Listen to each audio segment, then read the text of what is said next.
This is Scawfell Island. Take a good look at it, because we're going.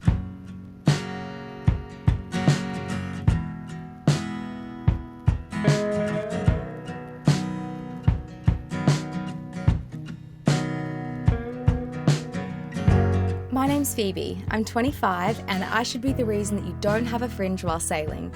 This is Josh, he's 26 and he's happy because he doesn't have a fringe while sailing. And this is our boat. No, not that sweet racing cat, this one.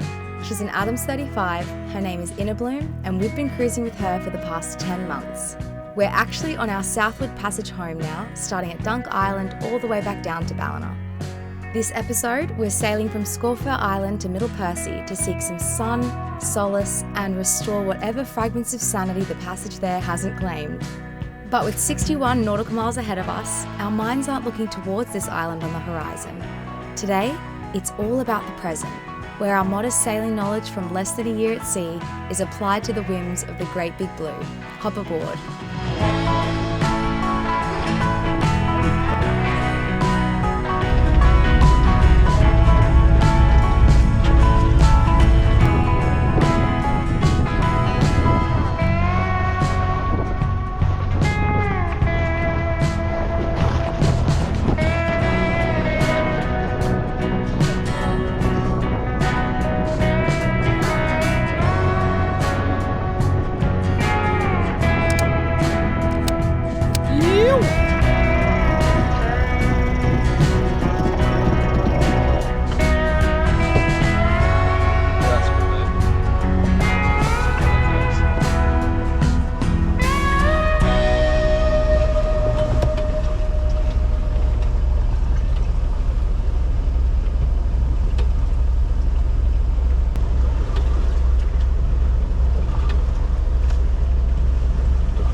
And you do that side.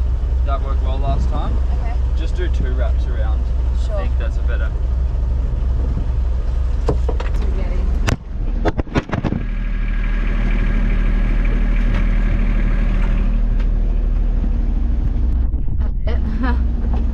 Righto.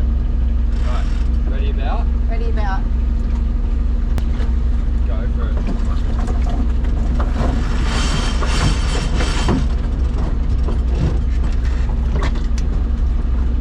Bloody Phoebe. Good work, babe. Perfect.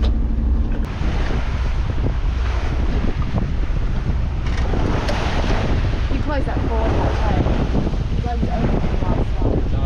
It was so hot and humid in the boat last night that we had to crack open the forward hatch. It's soaking in here. Oh. Because as soon as we came up around that point, we were copping so many waves over the bow, smashing into it. Oh, damn.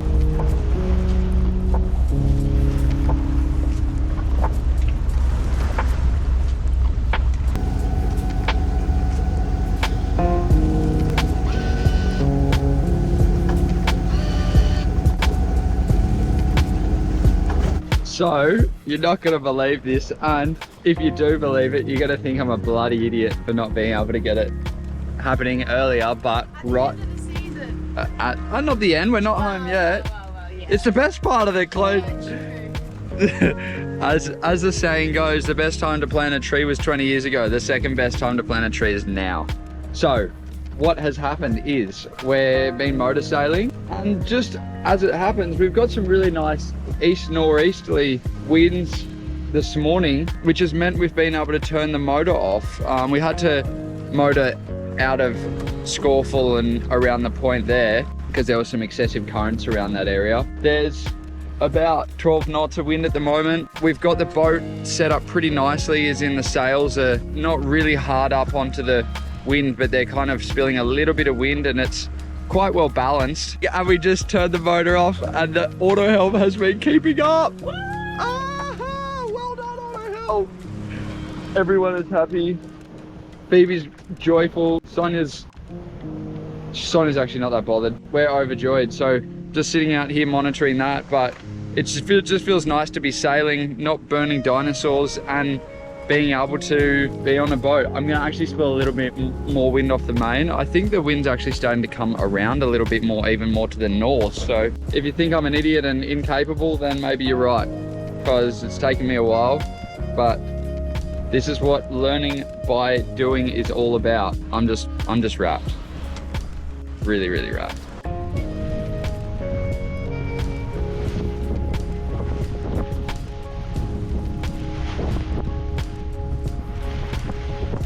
Put down my apple to talk to you, and look what's happened.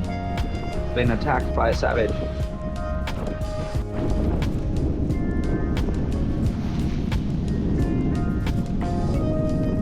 12 knots at the moment, and we got between 5 and 5.5 boat speed. I have retired the auto helm as the wind has eased a lot, and it was kind of struggling, doing around 3 knots, 3.5 knots. So I'm getting between 4.5 and 5 most of the time through hand steering, trimming the sails a little bit differently. Phoebe's gone down for a sleep below. She's feeling quite bedraggled today. The lack of sleep's kind of catching up with her, I think, so I hope she gets a really, really big one. I've started the motor and put the auto helm on, so that's been very useful. The winds were dropping off quite a bit. It seems we're kind of going through patches of between maybe 8 and 10 knots at times. We were doing around 3.5 to 4.5 boat speed. It just was making us have an arrival time of like 10 or 11, and that's just not really alright for us. After what we've been sort of going through, we want to get to Percy and enjoy a day or two, do a few things that we want to do before we continue on 24-hour leg down to the Keppels. I've just got the motor pretty much just ticking over, and we're doing 6 knots at the moment with motor sailing. It's liking it. It's really, really liking it, and so am I. So the wind swung. It looks like we're about to get some rain. Still got the autopilot going and the motor's running. But yeah, just preparing the cockpit now.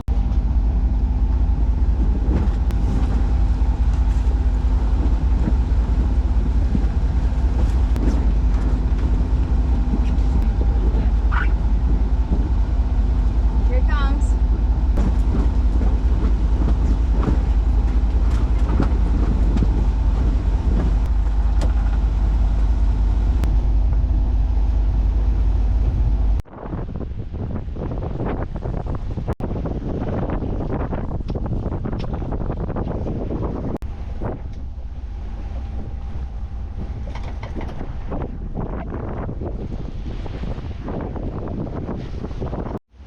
Should have his life vest on and a harness. That's what the lifelines are for. But he kind of woke up in a frenzy. I saw that it was about to start raining and saw the change of wind direction and was contemplating about waking him up to put the reef in, but he only went to bed like an hour before. And yeah, I guess can't be holding up and making sail adjustments to make the passage safer so that someone can sleep. So really I should have woken him up way before I started preparing the boat for the rain, so that he would have time to put his PFD on, put the harness on so he could go up on the bow and put the reefs in the main. But that's okay, learning. The helm doesn't feel really balanced. It feels like it's turning out of the wind. It's turning out, it's wanting to bear away. Jib sheet, I think, but let me just... Letting out the jib sheet? I think so, just give me 1 second. Okay. So usually when we're not using this canvas, we just roll it up into a sausage and we stuff it up there under the bimini, kind of under the panels. And Josh just had a brainwave. He just got some Velcro, this roll of Velcro. We got Velcro all over the boat, everywhere. Although this doesn't have a very good, like it loses its velocity very quickly. Very nice. But yeah, he's just put 3 little Velcro straps up there, and it's so much nicer. Very smart, isn't it? You're such a clever young man. It's almost like it's meant to be there. 11 mile off a mark. We will potentially arrive in around 3 hours and 15 minutes, which is ridiculously exciting if we keep up this speed, which is probably not going to happen because we're doing 6.4 knots at the minute. There's definitely a lot of little storms around us, some localized weather, and rain. Pretty much everywhere. And we were saying how good it would be to have a radar so we could actually know what the heck's going on around here. So we're pretty close hauled at the minute, sailing as close to the wind as possible. I've just cracked out the Sailing Essentials book because I have some questions that need to be answered, and Josh said he's got the same. What are your questions, Josh? I'm wondering about the car for the jib that the jib sheet runs through on the track that's around midship. And I'm just thinking, for running downwind, do you move it aftward, and for running and for going close haul, do you move it forward? I know that you often move it around when you're racing, but when you're cruising, you tend to leave it in one space. But I definitely have noticed that we could have adjusted a few times to get a bit of a better buff tension and stuff like that on the... My question was in relation to the telltales, because I remember we looked at this a couple of months ago, if they're streaming up or if they're streaming down. I remember that one of them has to do with the location of the car. So anyways, let's crack it open.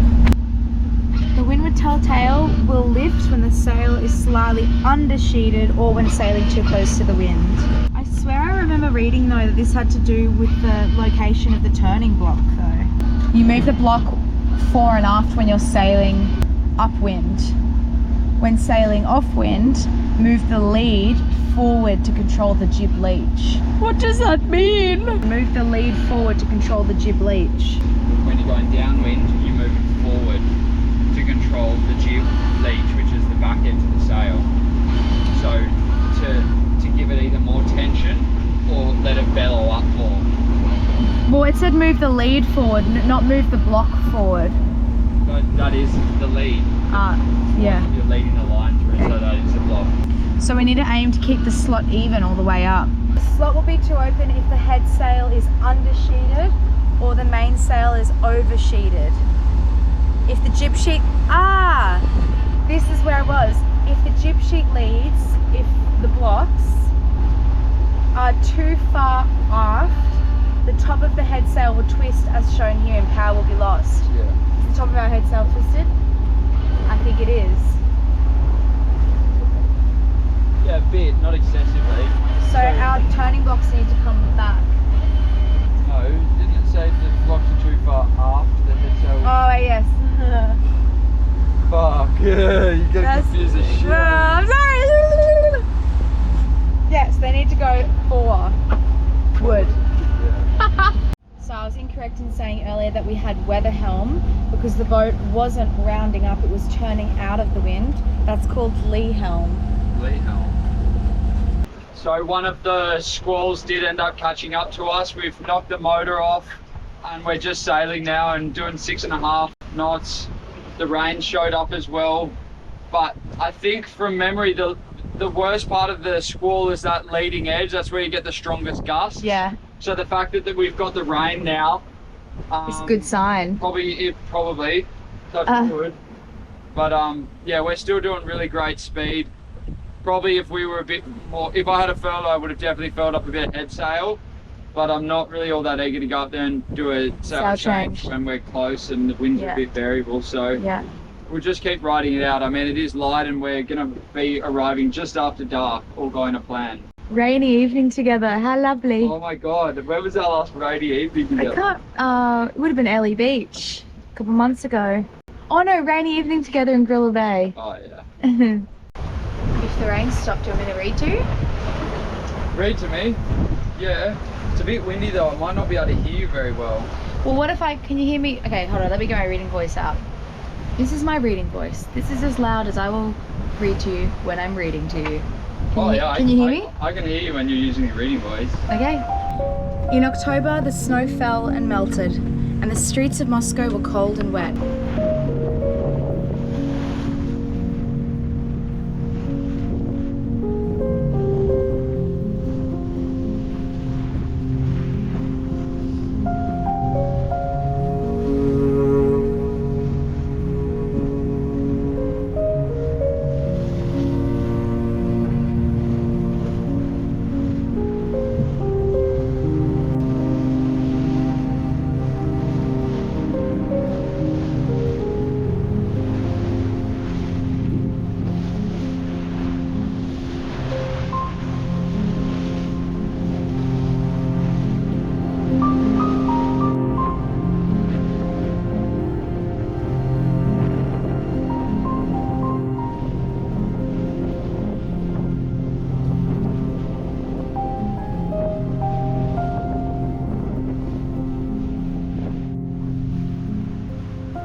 breeze.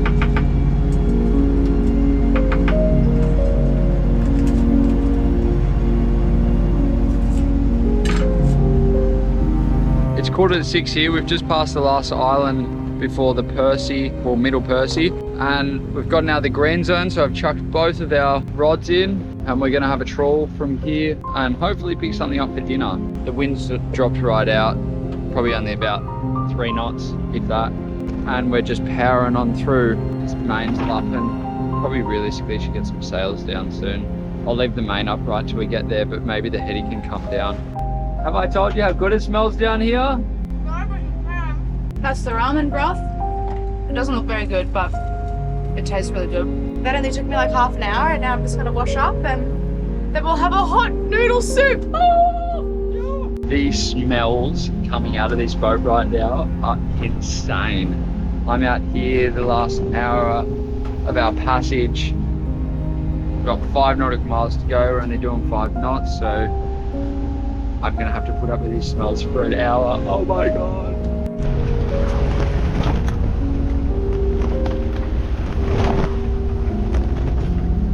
This head sail's gotta come down. You ready, baby? Ready, baby. Yep.